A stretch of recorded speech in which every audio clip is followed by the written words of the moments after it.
The hero said he understood what she meant. She said the spell was quite simple, and the question was whether he could use it. It was time to show his abilities. The creature said that they had to be careful, otherwise it would be the end of them all. The girl said that the guy would never allow that, and he would definitely cope. The hero used zeroing. The man turned to the boy and said that he was being excluded from their squad. Rood didn't understand what was happening. The man kept saying that he was banishing him and that they didn't need him anymore. The hero did not understand the suddenness of what was happening. The girl said that the man was cruel and laughed at it. Another said that he should be surprised, because he did not expect to be thrown out. Shin said she was against it, but called the hero useless and said she felt sorry for him. It was a joint decision. It's been 5 years since the man created the squad. He took him from the shelter. From that day on, he served the squad and tried to be useful, and he even believed that he could become the one the whole team needed. Tran showed disdain. He said it was all because he was no use. The man began to explain to him how things were going. They mostly fought in the vanguard. The other girl's magic was long-range support, and the other girl had magic that protected them from the undead and sometimes healed them. The hero thought that he understood everything because it was he who came up with this tactic. The man said that in the vanguard, the hero cannot fight or use offensive magic. He simply acts in the rear, doing worthless auxiliary magic. Tran said the guy was useless and there was no point in him being there. Rood said he wasn't very good at it, but they couldn't have done it without him. The man called him an idiot and said he was just a burden now. He said that anyone could carry luggage and show the way. The boy thought that was not what he meant by help.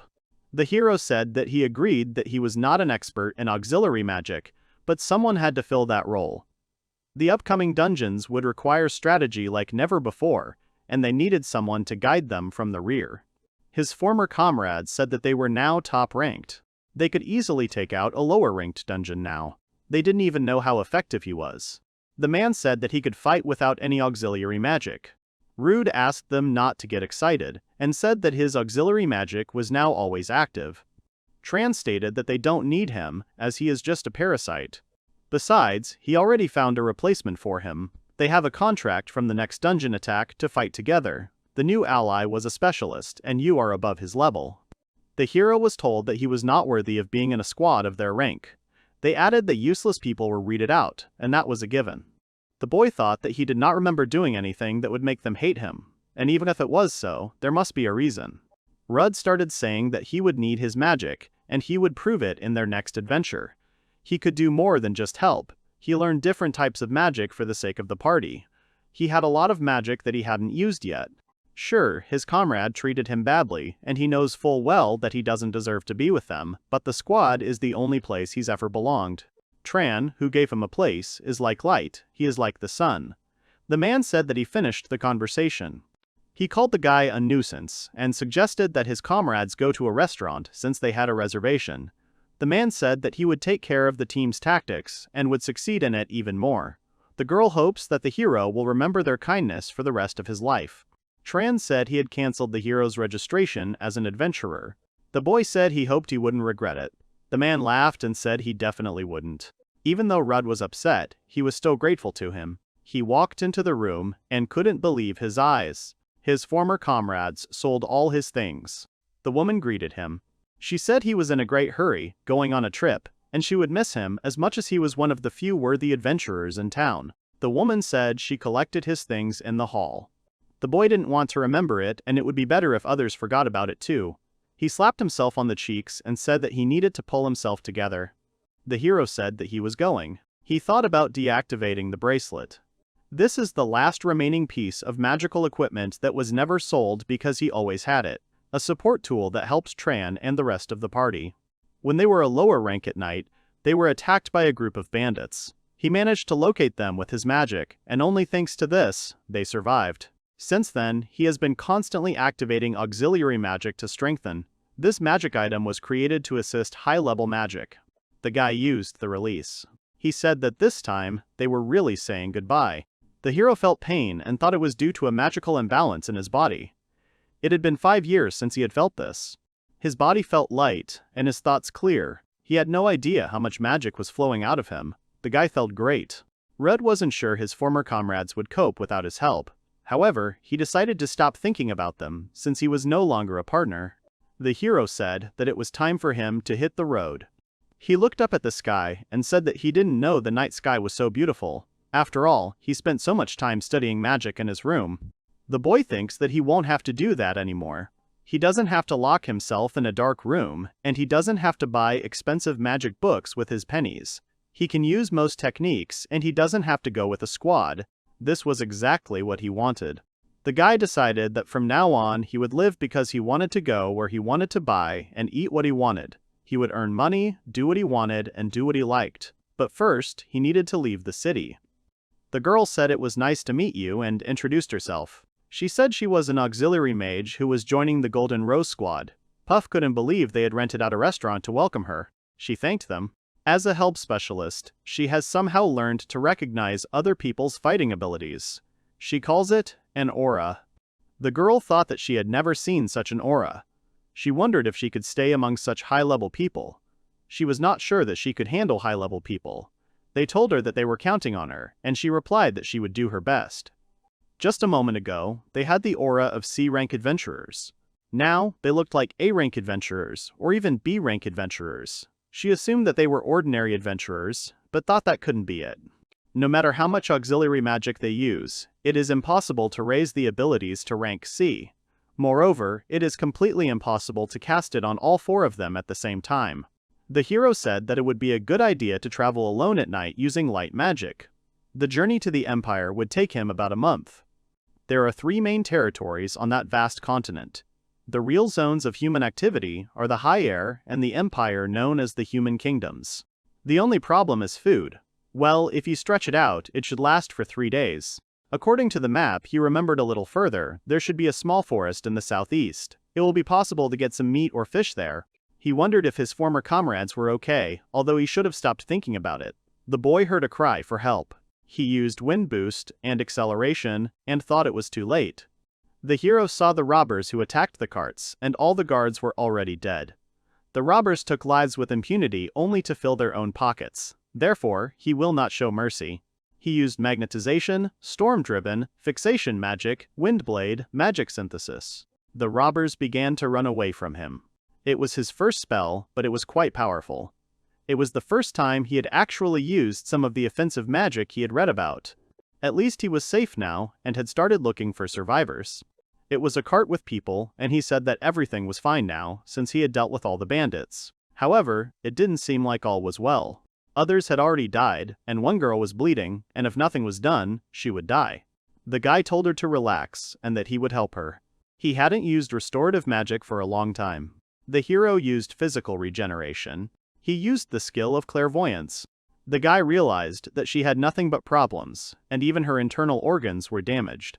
These were not fresh wounds, and she had been in this state for a very long time and had picked up a lot of things. In this case, it was necessary to detoxify and restore her strength. The only thing at hand was the damned water. You can clean it, steam it, and wash it all off at once. And the clothes have already turned into rags, you need to try to fix them with magic. The girl looked like a wolf. She didn't understand that not only had her body healed early, but the rest of her body had recovered. Since the hero had not used magic for a long time, he was tired. Rood wasn't sure he had optimized his forces enough. The girl thanked him. The guy replied that he tried for himself too. He saw a mark on her chest that he had never seen before. The girl was scared. The hero did not understand what had happened.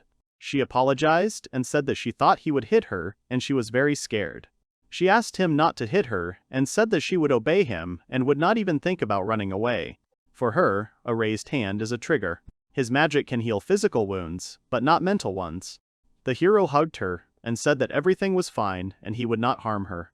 He said that she was safe now, and everything was okay. His embrace made her feel very warm. She said that she had calmed down and that she was sorry that she had embarrassed him. The hero began to ask her about what had happened. The girl said that she did not know what had happened and that they had suddenly been attacked by a bunch of people. And then they saw them and said that this is not what they were told and started doing bad things. The robbers had some purpose. The girl thanked him again and asked his name. The guy introduced himself. She introduced herself in response and said that her name was Sue. If they stay there, the bandits might come again. He decided that the cart could be remade with magic and restoration, so he uses it. With the help of earth magic, they can build a simple grave. At least they need to bury those who were killed. If this is not done, their fate will be even more terrible than it is now. Since there was little time, the guy decided that he could make a mass grave, and that would be the least he could do. He said they don't have horses, but they can try to move it. With magic instead, he can use wind magic to make the wheels turn. The girl asked if he would continue to be with her. The girl asked him to let her be near him. The guy thought that no man could refuse such a beautiful girl who looked at him like that. But he was initially treated as a servant, and was brought to the orphanage as an abandoned child. He was then picked up by a Tran. His memories of being at the shelter were erased, so he doesn't remember where the shelter is or what he was doing there. They probably wanted to make sure he couldn't escape from under their noses, no matter how difficult the place he found himself in would be. There would be nowhere to run. However, the suffering did not go away. Such feelings never disappear without a trace. The girl apologized to him and said that she was weak and useless and looked disgusting. The hero said that she was wrong. Sue started asking where she got the clothes and if they suited her. The guy said they were very beautiful. He thought that the girl had some mysterious beauty. If it weren't for the handcuffs on her hands, no one would have thought that she was a servant. Her shy, fussy appearance was also charming. He thought that he had a weakness for beast-like girls. It was his first time interacting with one, and he felt the urge to protect her. However, he had never really interacted with ordinary girls. She started asking him to accompany her, but he had to refuse her. The guy said that he liked his freedom. He couldn't take responsibility for someone else's life now, so he wanted them both to live freely. Besides, the girl he knows is not someone's thing now. She can live like an ordinary girl. Sue said she would become his of her own free will. The guy started saying that he didn't mean it that way. The girl said that she was very glad to meet him.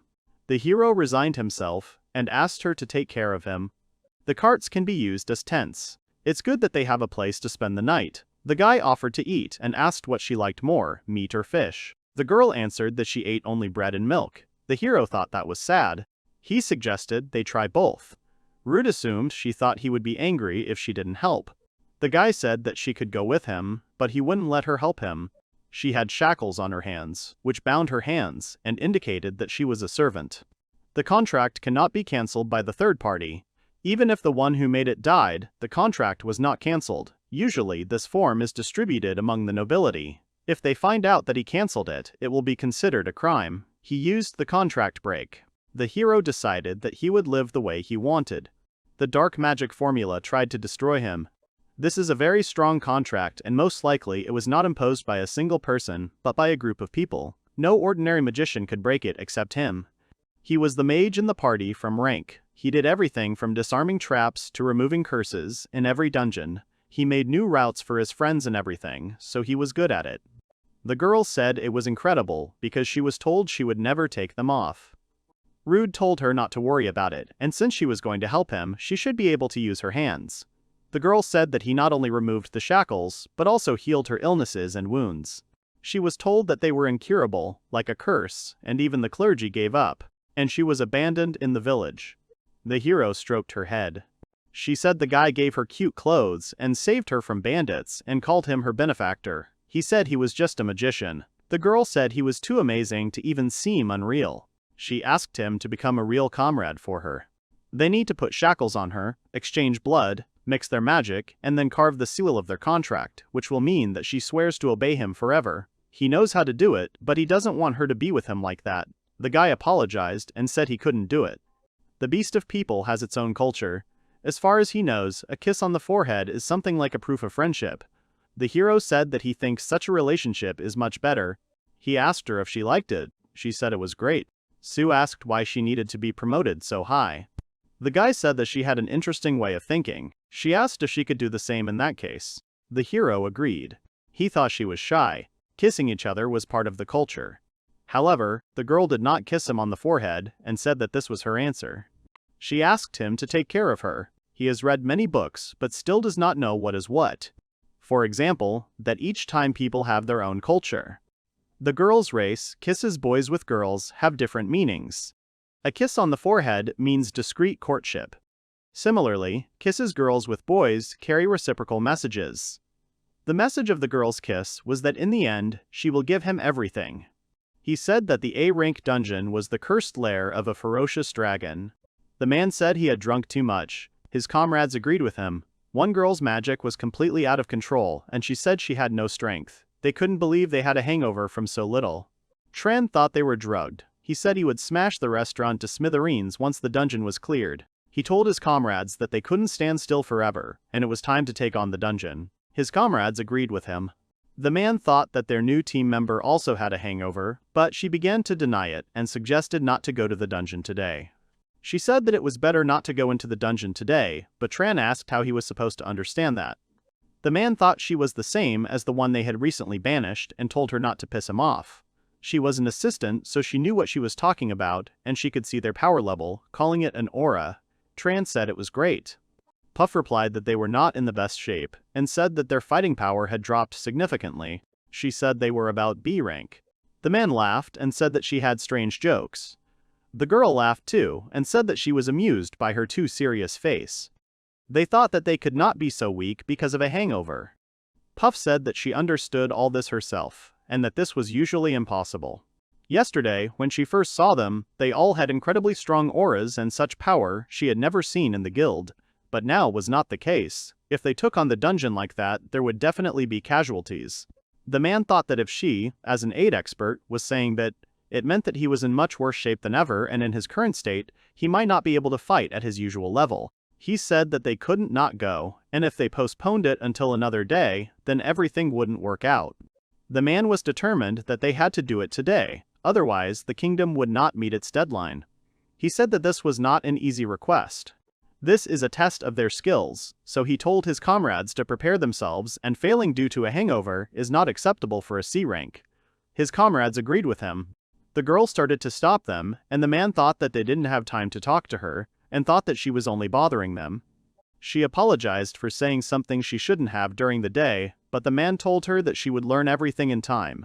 Adventurers used fireball and undead transformation. The man used a cross kick. They were the best.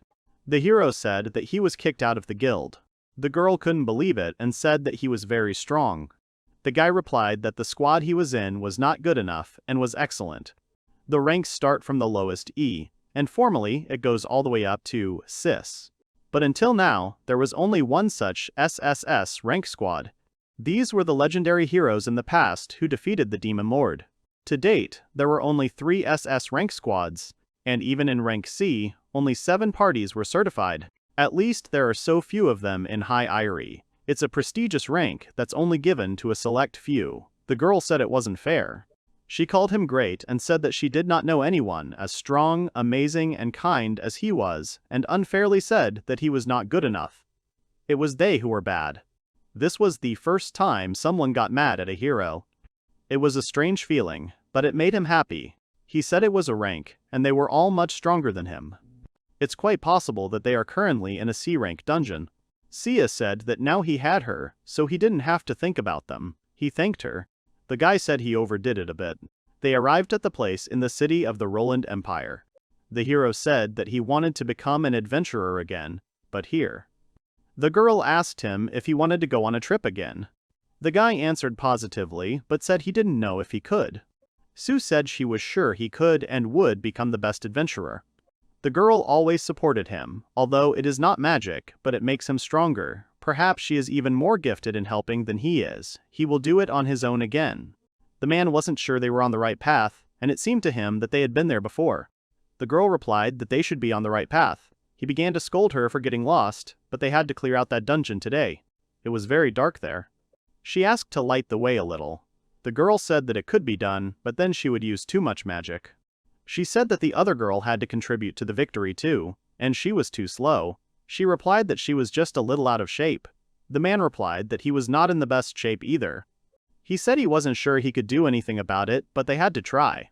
They started to support him and say that they would hurry up and show them the way.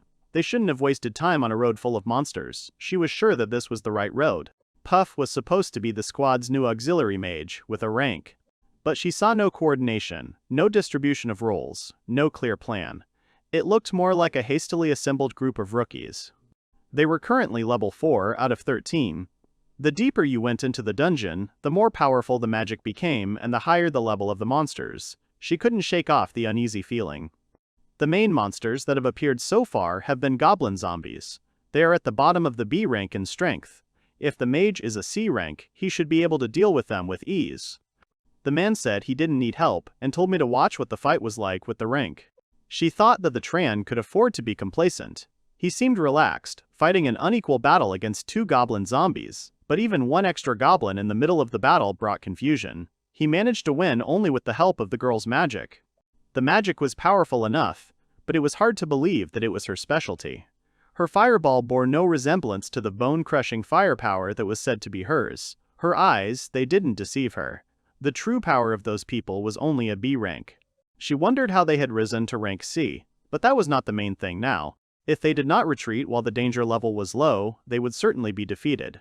They will simply be wiped off the face of the earth. The hero stood with the girl in front of Roland's Adventurers Guild. Everything around looked almost the same as in his old town, and this seemed strange to him. The worker greeted them.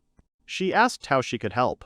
The hero replied that he would like to register as a new adventurer.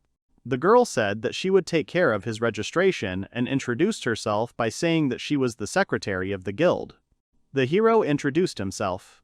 Enan asked if the girl wanted to register with them too. Sue replied that she did not need to register. The men sitting at the table misunderstood the situation. The hero began to worry about his future. Enan said that they needed to get everything ready for registration. She asked him to first fill out all the necessary information on a special form. First, you had to enter your name and age, and it was nerve-wracking for him. One of the men asked the girl if she was lost and said that there was no place for people like her there. The hero said he was a guy. The stranger apologized and said he was too skinny to be easily mistaken. The man said that if you look closely, the guy is quite cute. He suggested that he find him a better job than an adventurer. Rood replied that he should mind his own business and be quiet. The man called him ignorant. He said that adventures are a real man's world, and there is no place for skinny, thin people like him. It irritated him to see such a good-for-nothing. The hero turned to the girl and said that everything was fine. He asked the man to give him the thing back, since he was still writing. The stranger told him to try to take it away, and added that adventurers must be strong. The guy sighed and said that adventurers are about the same everywhere. Wherever he went, it was the same thing. The man got angry at him. He started attacking the guy. Physical strength, stance, flow of magical power. He would say that his fighting ability is about rank B. He said that he would give him advice that he needs to be more selective in choosing an opponent. Even though he was kicked out, he was still a former member of the C rank squad. Using physical enhancement, he could deliver particularly strong attacks. He could handle a B rank opponent even without a squad. The man said it was a sudden attack. Rood replied that he was just a mage, and curses were beyond his control. However, he could still use a couple. The man thought the hero was making fun of him. The guy thought he quickly got back on his feet. If it was due to his stamina, then he was probably one of the best rank B. The hero said that with such a level, and so, probably, even if you wave your fists all day, you won't get out. But he won't dissuade you. The man started screaming for him to let him go. The guy told him to be quiet for a bit and said that he would let him go as soon as he finished his business. He apologized to the girl and asked if she was scared or not. She replied that she was not scared at all. It was a bit noisy now, but at least no one would bother him anymore. The man started screaming and asking to be let out. It was too loud for the hero. He used the silence. They said he struck with a terrifyingly fast blow, and it was something to behold. They called him strong. The heroes began to discuss. The guy thought that a strange company had gathered there. The hero delivered 3 blows, and with physical enhancement. The girl said that we need to take a closer look at him. A few hours ago, in the cursed lair of the fierce dragon, level 5, the girl said she needed to take a short break. The man said he didn't want to rush and needed to check the map. The girl said she was tired and asked to let her restore her magical power.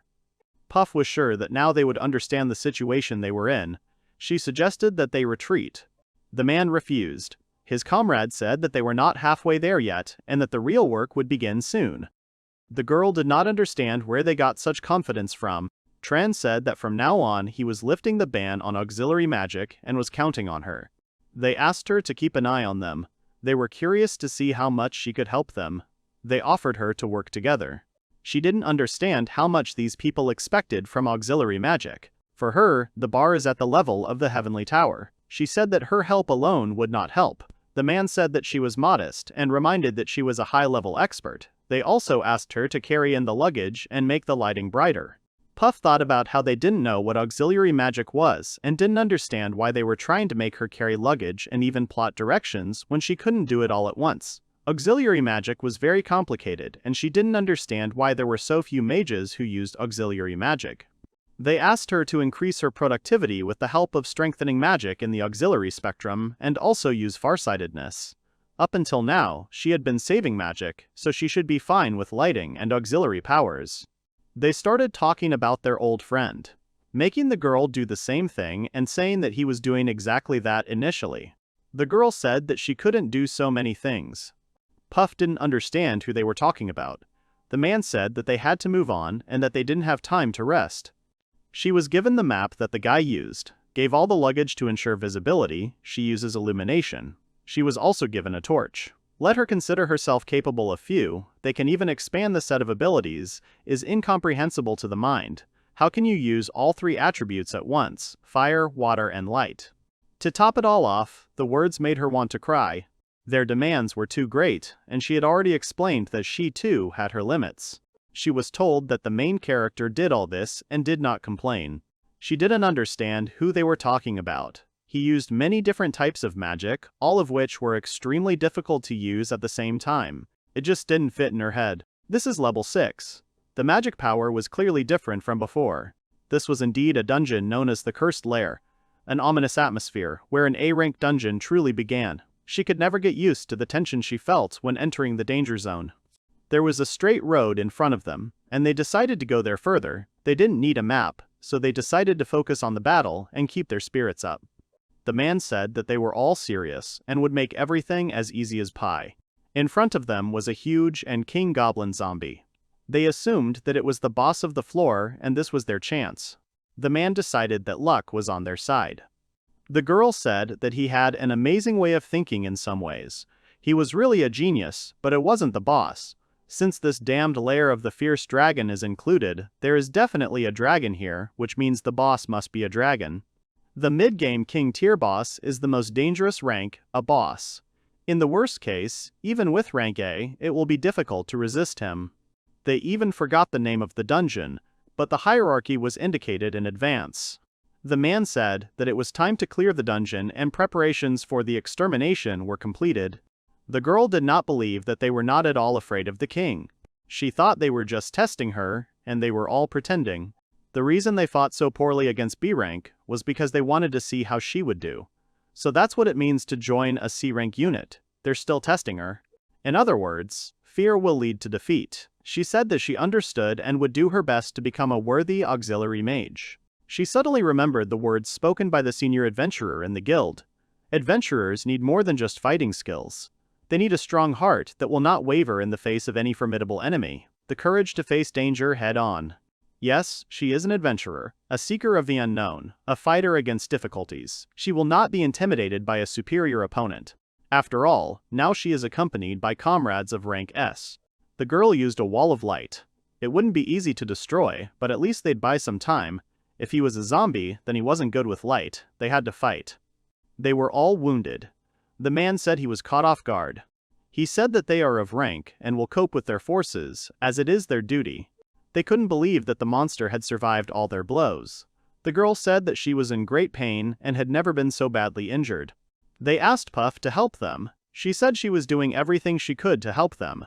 Once the battle began, she gave them both a physical boost, but she couldn't support them forever. The girl used a ball of hellfire. The healer said she had no choice but to use her trump card. She had holy water in her hands. She used the holy light of purification. It was the loudest scream she had ever heard. It worked, but they couldn't beat him. They needed one more hit, but the girl said she couldn't take it anymore. She assumed that the holy water had damaged him, as he was slowing down. The girl said that this was an opportunity, and now was the time to retreat. Everyone was badly injured and could not do anything. Now she understood. According to the man, the previous mage was expelled because he couldn't keep up with the squad's strength. In reality, he left because they were too weak and too used to him. Strategic report on the dungeon of the difficulty rank, and the cursed lair of the fierce dragon. The result of the cleanup is a complete failure. The girl apologized for keeping him waiting. He said he had just finished filling out a form. She said she would check and that there was no problem. The hero said he wanted to check on someone first.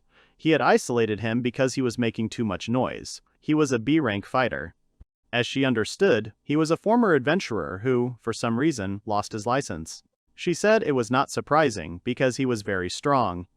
The girl said that she was watching him, but even when she was surprised, the smile did not leave her face. He thought that she was an excellent administrator. She said she didn't care what his previous guild was like. Adventurers, the Empire's price, and the more the better. Adventurers of all abilities are always welcome. Well, even in guilds they don't accept everyone who wants to join, and they have a selection process. She said she was just joking and asked not to worry. She said they had already registered it. The hero thought that her sense of humor was stronger than he thought. She asked him to start the tests. There were 2 of them, an ability test and a competence test. The guy said he would try. Enin said that they could have been done without, but that was the rule. She asked if he was good at magic. The guy replied that he was a magician, but he was also good with the ball. First, there was a suitability test. Mages were tested with crystals. It is a magical artifact that reacts to the magical power of those who touch it and emits different light. The intensity of the light can determine the amount of magical power. Rood said that he had only seen this in books and had never seen it in real life. The girl said that then he understood how it worked. If the crystal proved that it had sufficient magical power and abilities, then it had passed the test. Until this point, he didn't need to know about elemental abilities. There are some types of magic that he is not good at, so there was no need to test them. So he just had to reproduce them using other available methods. So he studied books on magic, and before he knew it, he could use all types. Sometimes he would faint or almost die from a headache, or he would have a nosebleed that would not stop. The girl said to let the magic flow.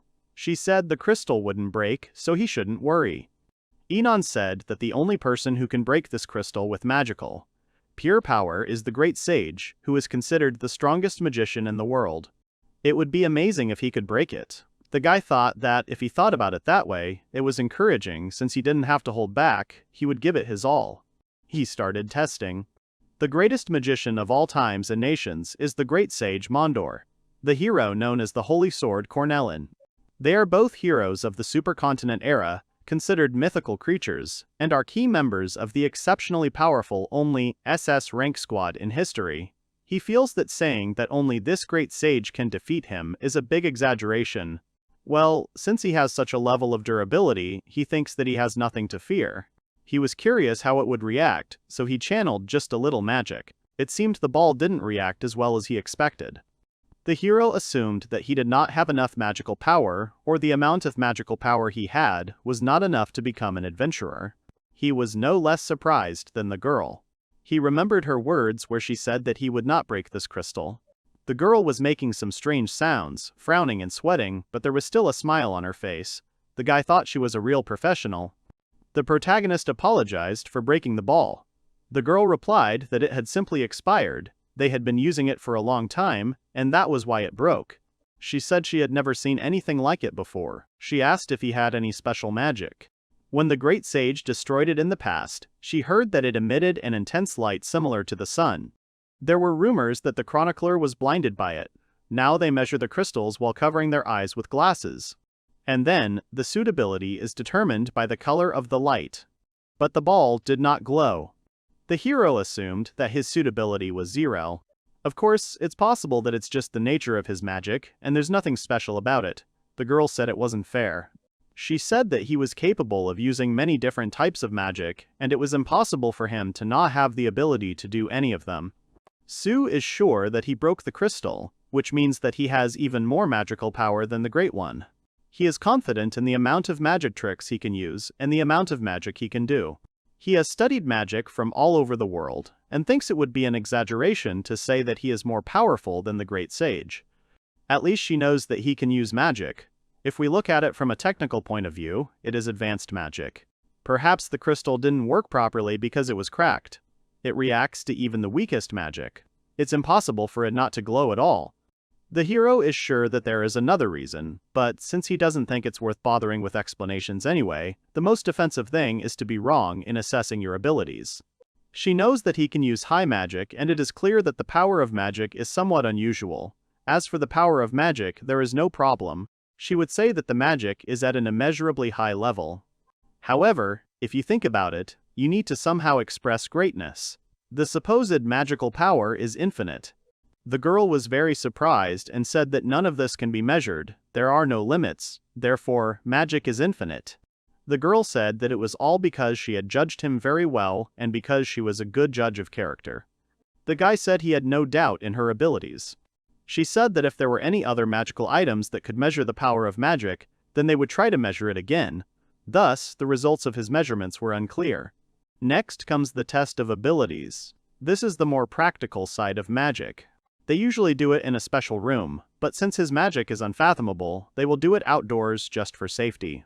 The hero thought that she didn't trust him, and maybe she was still upset that he broke the 2 crystals. She prepared targets for him to test. The point of the test is to attack them with his magic. He can use any basic attack magic and choose any element. She said to destroy them if he can. This wasn't the reaction the guy expected. He seemed to have seen something like this before. It was a confident look. You'd think she had a smile frozen on her face, but it was surprisingly easy to read her emotions. They weren't that easy to break because they were made of real golden slime. The golden slime was a rare small monster with a danger level of A. It had a golden body, and what was unusual was that it was a monster that was resistant to physical attacks and had no resistance to them. Instead, it has overwhelming resistance to magic while using powerful magic attacks. It is a strange monster that I often hear about because it is extremely rare. The golden targets are made of golden slimes, even those of rank C are difficult to destroy without special skill. This means that it is almost impossible to destroy it with a basic magic attack.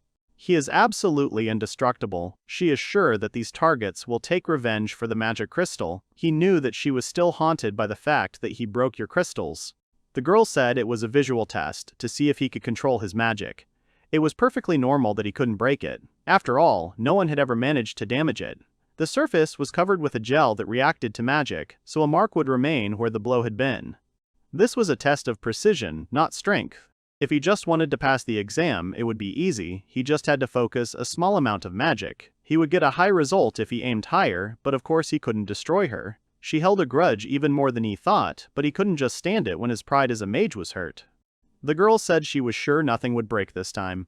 The guy noticed that she was nervous. It felt like they had just exchanged a few unflattering words. This is a great chance to test how good he is, so don't hold back. She asked him about the staff. The hero replied that he was not used to using it. He assumed that it was necessary. The girl replied that it was not essential. Rood replied that then, as usual, they used their hands. Enon was surprised that he always did this. The main character thought about what kind of magic he should use and suggested that he could use something fiery. His former comrade's forte was the fireball, or perhaps the more accurate fire arrow would be more appropriate. He cast the spell. Now he had to direct the magic power, simultaneously adjusting the magic power to the fire element and changing its form. He would change the composition of some techniques to focus on power while ignoring precision. Technique adjustments completed. Next, deploy several magic compression techniques. The girl said she had a bad feeling and asked him to wait. The fire arrow smashed the target. The girl asked what this magic was. The hero replied that it was a basic fire arrow. She congratulated him. The guy apologized. It was a complete overkill. The blow was unexpectedly powerful, although he had not counted on it. Sue was happy for him. The hero was escorted out and told that he would now be informed of the final result of the registration test. Usually she says this right there on the spot. Well, this time she had special instructions. She knocked on the door and said that as the man had asked, she had brought a potential recruit with her. The girl thanked him for taking the registration test. She introduced herself. Savinia said that the hero had an unusual companion, and it was all very interesting, but first she decided to talk about his results. She had never seen such results before. The hero had never heard of such a thing either. He wondered if she would dismiss it as an incomprehensible definition, and he was nervous. She said that he passed, and congratulated him and said that he was now a member of the guild. Sue was happy for him. The guy thanked them. He felt a little out of place. The girl said he would start at rank E. She knows we are good at what we do, but that is the only thing she can do, even with her power. The hero said he didn't mind since he had just arrived. The girl was glad he understood everything. The secretary said she thought his abilities were already from the rank. Rood said they were just adventurers and also an ex. The girl said that she would not delve into his past, but she had high hopes for him and was looking forward to the opportunity to work together. Now that they were done, he could choose what to do. There was a task board at the entrance to the guild. The girl said she wanted to check it out herself. He asked if this was a continuation of the test. She replied that he had passed it, and it was just a special test. However, the game required a reward, so if he won, she would give him a reward. The girl said that there is one brilliant group that is looking for a partner of rank A. She can write a recommendation. The hero thought it made sense. He didn't know anyone in Roland, so he would happily agree. The guy said he would take the test. They started talking about the terms. The girl said that they would decide everything with one attack. She would attack him with a sword. He would win if they blocked the attack, and she would win if she wounded him. The hero said that she was in an advantageous position. She replied that she would not let him get bored. The girl points her sword at the guy. She decides to start the fight in this room and asks to bring the child out of here.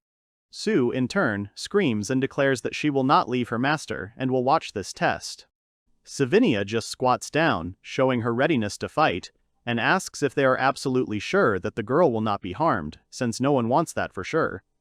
Rood confidently uses the barrier's magical power. The guildmaster admits that the boy's magic level is off the charts, but that's not the only way to survive as an adventurer. The hero doesn't understand what she means. She only suggests that he look at this with a crazy smile. She makes a sharp jerk towards the guy, to which he immediately reacts and stretches out his hand and uses magic, but to no avail. Rood is surprised, because the girl used anti-magic protection, a barrier that prevents magic and suppresses spells, also known as mage killer. Savinia only smiled smugly, realizing that she had managed to confuse him.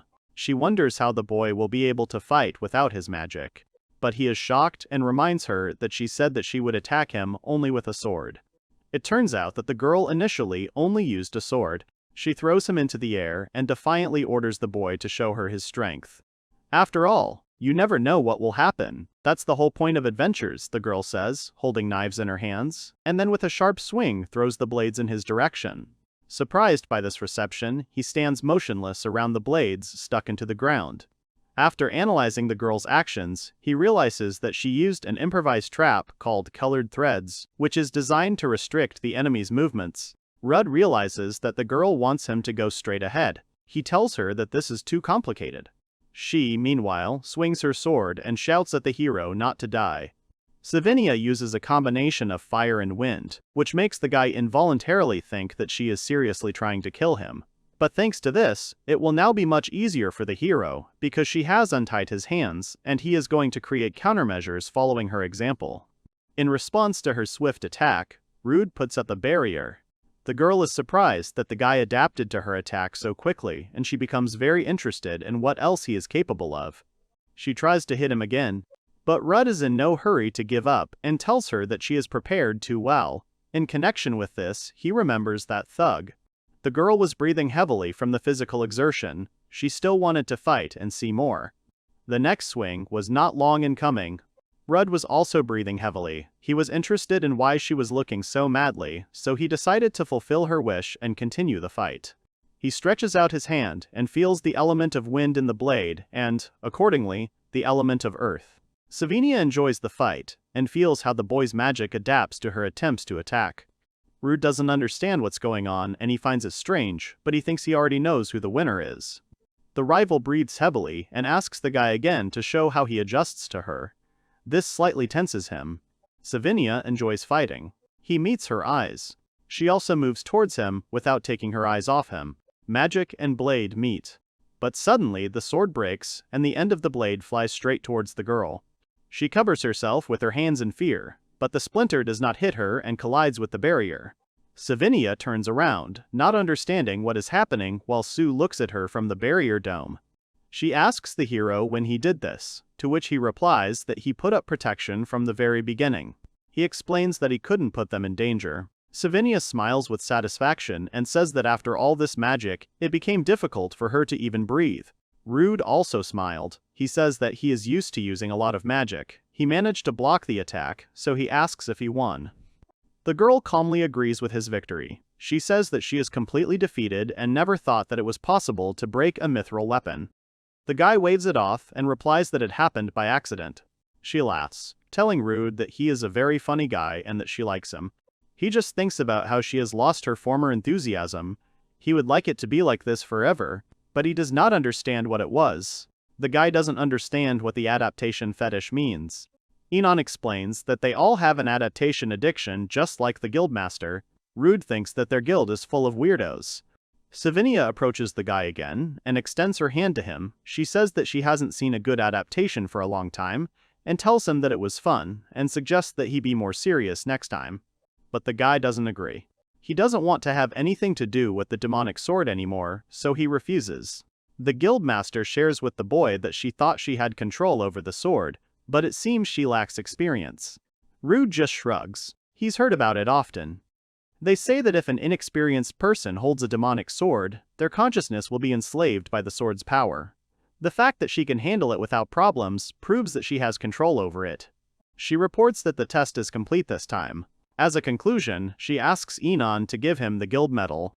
The girl hands Rood a box containing his Roland Adventurer certificate. Now the adventurer's rank, he is very happy about this. He understands that he did the right thing. He became an adventurer again, but this time by his own efforts. Rood finally feels like a human being, in the true sense of the word. Everyone looks at the hero and rejoices at his success. Sue jumps joyfully and shouts that she will follow him anywhere. A beautiful girl comes into view. Savinia informs the boy that the leader of the squad should arrive any minute. She said that she will give him an official recommendation and give him the opportunity to meet in person. People were walking around downstairs, doing their own thing. Rood sat down at the table with Sue to see if there was any work for him, starting with E rank. The girl hands the guy some papers, offering him to look at some assignments for him. Both of them looked closely at the papers, paying attention to the assignment to collect herbs. Enon warns him that he can get more missions by joining an A-rank squad. She knows it's too easy, but he'll have to endure it for now. But Rood is still grateful to them for the fact that there is at least some work.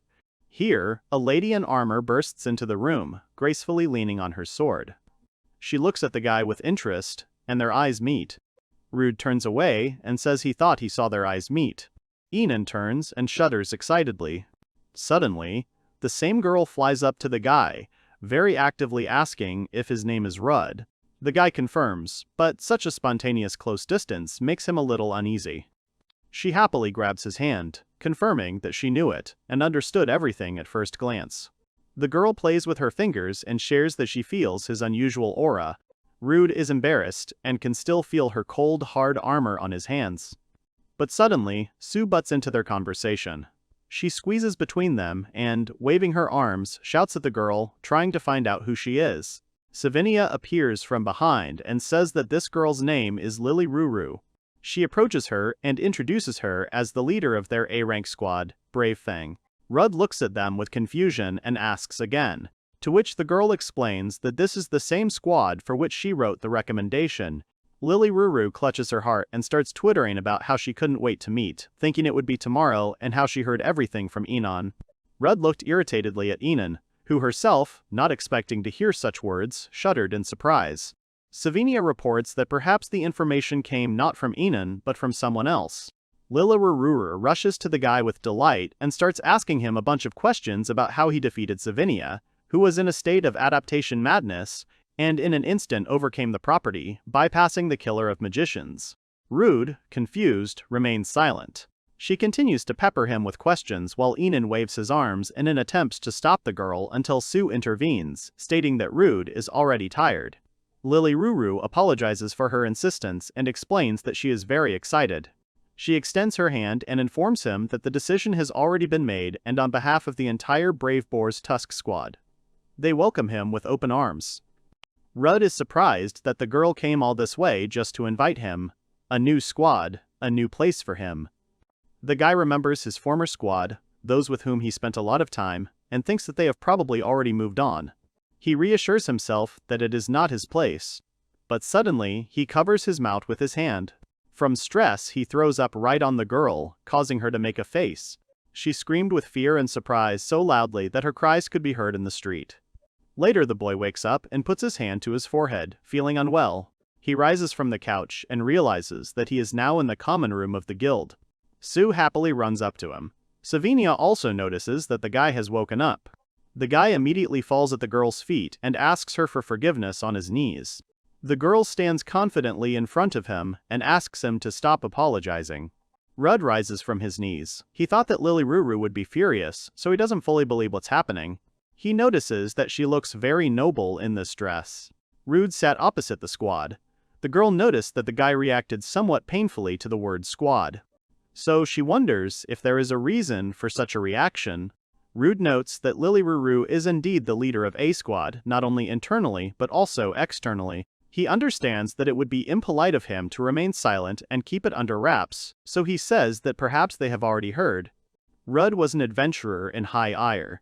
Lily Ruru reacts to this very aggressively. She does not believe that he could have been kicked out, and this simply cannot happen. She leaned her hands on the table from strong emotions. Enon, putting her palms forward, tried to calm the girl down. She had never seen a mage of Mr. Rood's level. High air had a strange grading system. Lily Ruru just huffed and puffed under her breath that they wouldn't be able to find a replacement. Savinia admitted that, to be honest, she didn't understand anything either. Either the group members were so good that they didn't need Rood's help, or they were simply incompetent. At this time, Sue was running around Lily Ruru holding hands with her and babbling that she was right about Rood being the best mage. Meanwhile, he was watching everyone in surprise. He is shocked that no one blames him, but rather is angry at Tran and the others for sending him away. Enon said that he was abandoned by his friends whom he trusted so much, and that was what was tormenting him. Lily Ruru asked if that was why the boy felt bad when he heard about the squad. Everyone supported and reassured Rood. The guy didn't understand. He didn't know that there was a squad phobia and that such a thing was possible in principle. He wanted to help Sue with her problems, but he had no idea that he himself was too traumatized to do so. The girl came up and lightly stroked the guy's head encouragingly. Rood, looking at the smiling Sue, thought about the fact that he didn't even know which of them was the boss. Lily Ruru stood up carefully, nodded, and said that she would come a little later. And she suggested talking about Rood joining the squad next time. He stared at the girl in surprise, about to say something. But then he thought about it and lowered his head. They were an A-rank unit, which meant they needed more talented people than him. There was no need to choose him, who wasn't quite right in the head. Suddenly, Lily Ruru pointed her finger at him. In the reflection of her pupils, he could see his face. She immediately started chatting actively about him not making up nonsense for himself. He should be more confident in himself, because he deserves even a higher rank than A, and she needs him and no one else. She also added, embarrassed, that besides all this, he was the first one to splash her with this crap. Rood decided to take this responsibility upon himself, but in his thoughts, he did not understand why the girl blushed so much. She took his hand in hers and said encouragingly that in any case, she was going to invite him to their squad. The guy couldn't believe it. Even though he was kicked out, he was able to start from scratch. And henceforth the hero decided to live the way he wanted. But suddenly, the guy's nerves made him feel sick again. And the whole situation repeated itself again, just like last time. Ruda threw up on the girl. Kingdom of High Air. Tiru, capital. The most prosperous metropolis and high air and headquarters of the Adventurers Guild. In a huge hall, a serious man sits on a throne and looks down at a guy standing not far from him. He informs in a serious tone that the Golden Rose has been demoted to rank B. The guy is very surprised. He raises his voice at the man, proving to him that they are S rank, not even A rank, so why did he make such a decision? Suddenly, Tran knocks the guard to the ground and does not let him move, threatening that he is sitting in front of the king and therefore must respect him. He's furious. He's an S rank, and they took him down so easily, but he knows they're strong. Meanwhile, Lily Ruru and Sue return home and apologize for disturbing them. Rood asks them to wash their hands properly, and the girl happily runs to do so. The girl notes that he acts like a father. The girl is surprised that this house even has water, just like a moving castle. The guy is embarrassed by this comparison and cringes awkwardly. The carriage, which had undergone a series of magical transformations during its journey from high air, became a home away from home, a place to rest. He hid it outside the city, but its size still made it very conspicuous. The guy heard that rumors were starting to circulate about him, and this certainly could not attract unnecessary attention. Red himself doesn't know. Maybe he strengthened the walls too much from monsters and bandits, so later he will try to cast camouflage magic. However, the guy met different people. Previously, he lived as a recluse and devoted all his time to studying magic, so this was like a breath of fresh air. The guy sat down at the table. Rudd turned to Sue and prepared her today's catch, taking it out of the bag. She looked happily at her plate of food, wished him a bon appetit and began to eat, which surprised Lily Ruru. She was very surprised by the food that Sue was eating and began to ask Rudd what he was feeding her. He explained that this food consists of wild boar meat, swordfish fillet, and body fluid of a forest worm. The girl thought about it.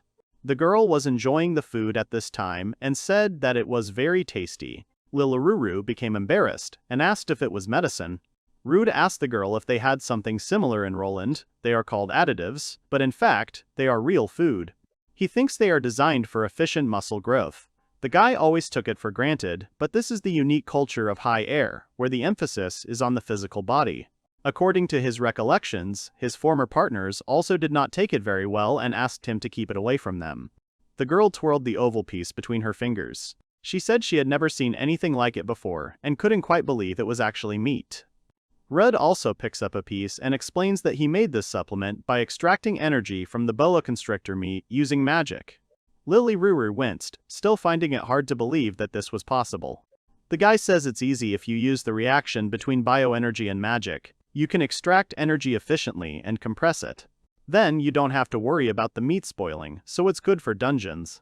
She asks if it is really possible to do this with magic, but Rudd replies that he is self-taught, although in his own mind he does not fully understand how this is possible.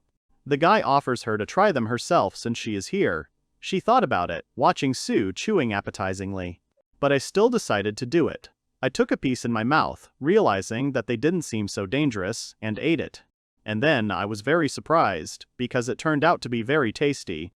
Rudd was pleased with his invention and smiled, and Lily Ruru ate more, and slowly began to understand that it turned out to be even moderately seasoned. The guy also decided to eat a couple to restore his magic. And the girl kept praising this food, sharing that it was really hard for her to stop eating them. But he says this is not enough. She says it's delicious, and is sure it's very filling, but hitting the guy with his hand, he declares that chewing is also an important part of the meal, which surprises the guy. She asks to look at Sue and pay attention to the fact that she, apparently, is a beastman, which means it is better to feed her solid meat. It's not just about nutrition and taste, but also about strengthening the jaws, similar to Lily Ruru. And the next moment, he still throws a piece of food into his mouth. Rood thought about her words, because maybe she really was right about chewing. But watching the girl continue to eat with appetite, I began to doubt the persuasiveness of her words. It got dark outside. The fireplace crackled pleasantly. Sue stretched and yawned. She was beginning to feel sleepy. Rood hugged her and said that they would go to bed early tonight. Lily Ruru asked again if the guy was definitely not her father. After dinner, Rood bathes Sue, teaches her about magic, and puts her to bed. This has become his evening routine since they met.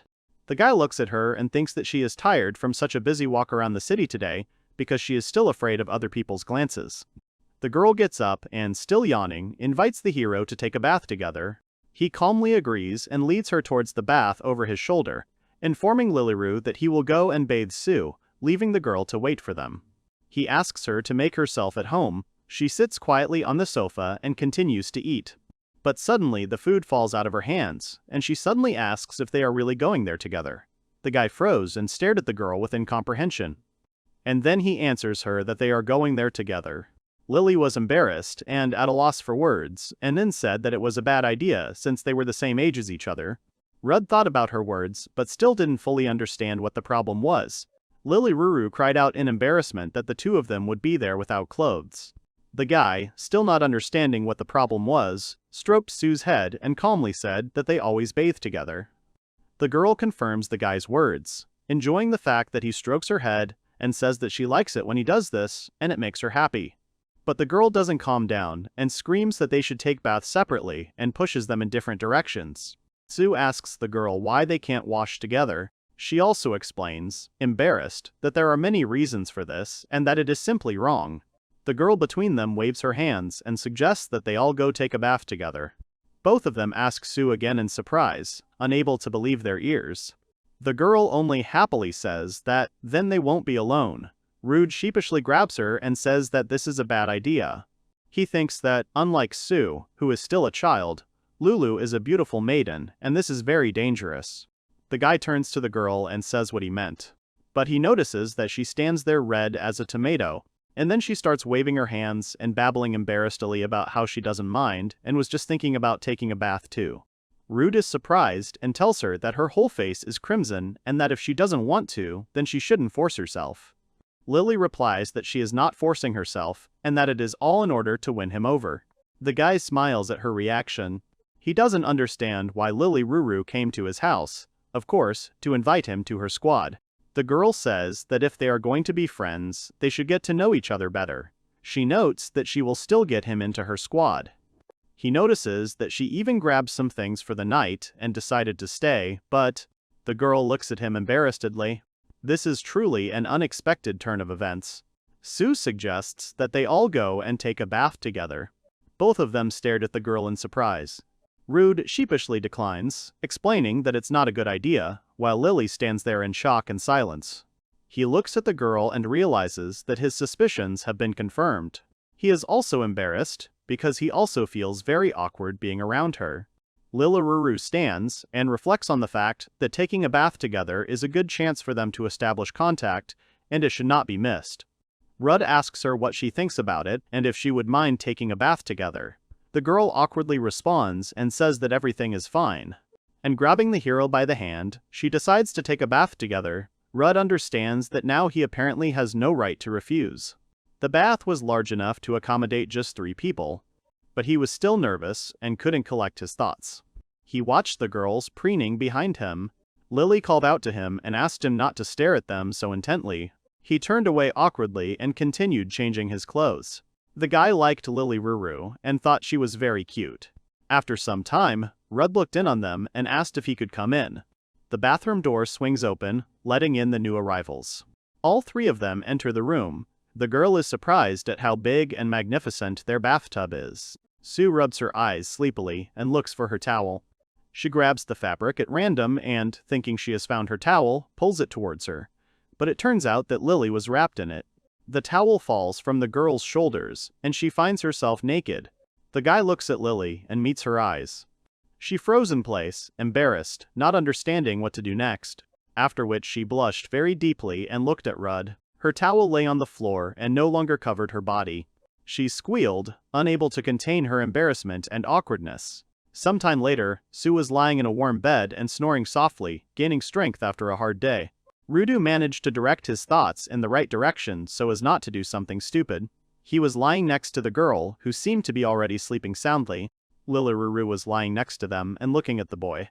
Rood said that Sue was sleeping soundly. The girl lay thoughtfully in silence and looked at the ceiling. She thanked the girl for being so good to Sue, talking to her and looking after her. The guy noted that the girl is very wary of other people, but she tries to trust them. He shared that he was worried about her. Rood remembers Sue and sincerely wishes she had more people she could trust in the future, and her sleeping face is proof to him that it can be done. Lily admits that she didn't do anything special. Sue is just a very friendly girl.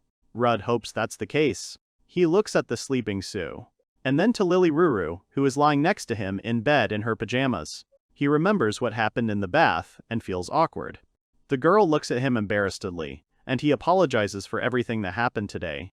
She turns away and lies on her back, covering her face with her palms. She feels awkward because not only did she get vomit in her face, but also a strange man saw her without clothes. The guy just waves his hand that he didn't see anything to soften the situation. The girl sighs tiredly. Rood, trying to support her, adds that she is very beautiful. She shifts her legs nervously under the blanket, and then she curls up into a ball and says that she was deprived of her first time, and she doesn't know how she'll look everyone else in the eye now. Lily shares that Rood is the first person to refuse her invitation to join the squad. In his mind, the guy denies this, because in fact, he did not refuse the offer. The girl continues to say that now he will have to take responsibility and she will definitely invite him again. Rood is silent, confused, trying to find the words, and then speaks that he wants the girl to continue to be friends with Sue from now on. She interrupts the guy with confusion, asking why he suddenly has such thoughts. But he continues that, as he said earlier, Sue is very careful. But she really enjoys spending time with Lily. She extends her hand to him from under the blanket and says that she did not come here to make friends with Sue. She reminds that she had already said earlier that she, Lily, gets everything she wants. The girl asks if he can hold her hand. She doesn't know how the guy's day went today, but she just wants to do a little test.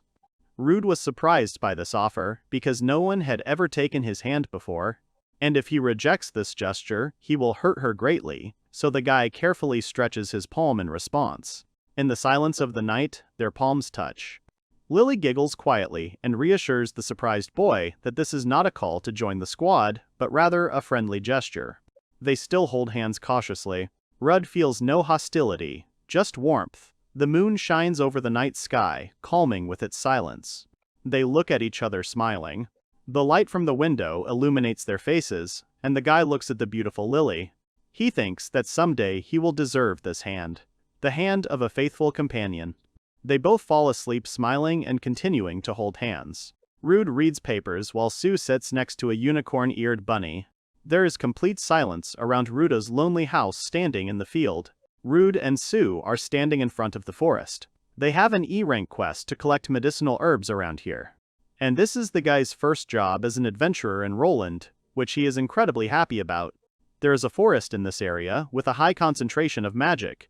Perhaps because of this, high-quality herbs grow in the surrounding meadows. But since the forest is also inhabited by monsters, it is controlled by a guild, and only adventurers of rank C and above can enter it. Therefore, as rank E, the two of them decided to collect them in the meadows around the forest. Rood turns to Sue and tells her that it won't be safe for her here, so she should wait for him at home. She only confidently states that she will be by his side and, as an assistant, wants to help him with his work. The guy expected Sue to go with him, so he wasn't surprised. He asked her if she wanted to help him collect herbs, to which she enthusiastically agreed, and they set to work. Looking at the girl, he remembers his phobia of squads. Rood realizes that working together doesn't extend to Sue because they're not in a squad, but friends. Well, or maybe it's all because she constantly calls herself an assistant, maybe he himself subconsciously thinks so. Or maybe it's all because he considers her his friend, but he can't really understand or say. He remembers that, by the way, Lily also got a job. She needs to explore an unexplored dungeon of high difficulty. Rood remembers her saying that the research area is safe, but it's a pretty dangerous dungeon. She said that she would feel better if the guy was with her. The girl promised that she would win him over by the next trip, which greatly embarrassed the guy. She warned Rood to prepare and wait for this. Lily works hard on the squad's mission, and he works hard on his mission. He tells Sue that they first need to determine what herbs they will be looking for. The girl listens attentively to the elder's instructions. He shows her an example of a plant they need to find. This time, they are going to look for an annual herb called evason. When it gets warm, it produces small flowers. This is when the plant's leaves become most nutritious. Rood suggests that she look at a real plant to make the example more clear. He uses vision magic. After that, all the necessary grass on the ground began to glow. The guy thinks that if Sue saw this, it would be easier for her to search. He comes over and bends down to pick some grass. He finds Ivescent in his hands. The guy explains that at this time of year, it produces such pink buds. Sue sniffed the bud and remembered the distinctive smell of the plant. She jumped up happily and, having announced that she would search by smell, ran across the meadow. The boy sniffed the plant and thought about it because it was all strange. Although, if you think about it, wolf-like people should have a keen sense of smell. If Sue had adopted this trait, her sense of smell could be 100 times stronger than that of an ordinary person. She happily stretched out her hand with the plant and shouted that she had found it. The guy was shocked by such speed. Sue ran up to him with the grass while he stood there admiring her sense of smell. She giggled and asked the elder if she was doing well and if she deserved praise. He patted her head encouragingly and confirmed that yes, she was the best. Sue found the hard-to-find herbs one by one, relying only on the smell she remembered. She has her own item pouch. It only has a simple space compression spell on it, but it can hold a lot of herbs. She really wants to gain experience, so today they use the time to do that. He teaches her and explains the subtleties of collection. For example, he asks Sue to pay attention to the buds. Small ones are more valuable in medicine than large ones, and also the thicker the leaves, the better. Rood suggests selecting only the best plants so as not to collect too many. The girl listens attentively and understands everything that is said to her. As the guy fed her information, Sue became more and more acclimated. He was pleased to see how she tried to look for herbs and help, but one day he got too carried away. When the meeting was coming to an end and Rood was about to leave, he suddenly felt danger and became seriously nervous. Suddenly, a strong magic was felt from the depths of the forest. Although he was always on guard for monsters, to his surprise, he did not find anyone. The footsteps and roar of the monster were heard in the forest. They are not only strong, but also very dangerous. Sue noticed the guy's tension and also began to get nervous because she did not understand what was happening. He warns her that they are done collecting herbs for today, and he asks her to stay next to him. She obediently stands behind him. Rood uses the magic protective wall and immediately a huge monster crashes into it. The guy is surprised because he notices that it is a boar, and a huge one of the giants. He is very tense because this is not all. The boar had a dark demonic power on him. He growled and dug the ground with his hooves. He is zombified by a high concentration of cursed energy, and his danger level is now increased to A rank. The boar opens its huge slobbering mouth menacingly, causing Sue to become very scared and squeal. Even though they were protected, the giant boar roared and beat against the barrier even harder. Rood tried to remain calm and reassured Sue, promising to protect her no matter what. She grabbed his back and screamed that she wasn't afraid because the guy was nearby and could protect her. Rood asks her to close her eyes and wait for it all to end quickly. He is ready to fight the beast and protect Sue. He looks menacingly at the beast and is ready to tear it apart for daring to scare Sue. First, he decided to shut his noisy face, so he used the magical power of silence on him. The boar fell silent, unable to growl or squeal. It was a merciful punishment for him for frightening Sue. He was no longer going to hear those screams and decided to free him from the pain of the curse in the blink of an eye. The guy timed it and assessed what he had to do. After all, zombified monsters like the boar must have a source of the curse. This time he realized it was the head. That was where the curse was sealed. He decided to separate the boar's body from its head and used wind blade magic. At that very moment, the beast's head flew off its body. He then prevented the curse from disintegrating by using a magical slowing ability. He also lifted the curse. Full of seriousness, he finishes removing and begins freezing. In the end, he seals the curse forever. He spent exactly 2 seconds on all this and had the same amount of time left. He uses magnetic magic and collects everything. Rood repeats the slowing magic again, and with it, the curse sealing magic. He cast a makeshift seal to prevent the spell from decomposing. He figured it would be enough for the time being. The source of the curse is located much further than the forest, and fortunately, it seems that the damage to that forest was not very great. He stroked Sue's head and assured her that everything was okay and that it was over. Rood decided to report what happened to the guild, and the girl thanked the guy for protecting her. Rood just smiled calmly. He reminded her that she had helped him gather medicinal herbs and thanked her as well. Sue beamed with happiness, and they happily went home, and Rood thought that something strange was really happening in the forest. He didn't fully know what else could be hidden there.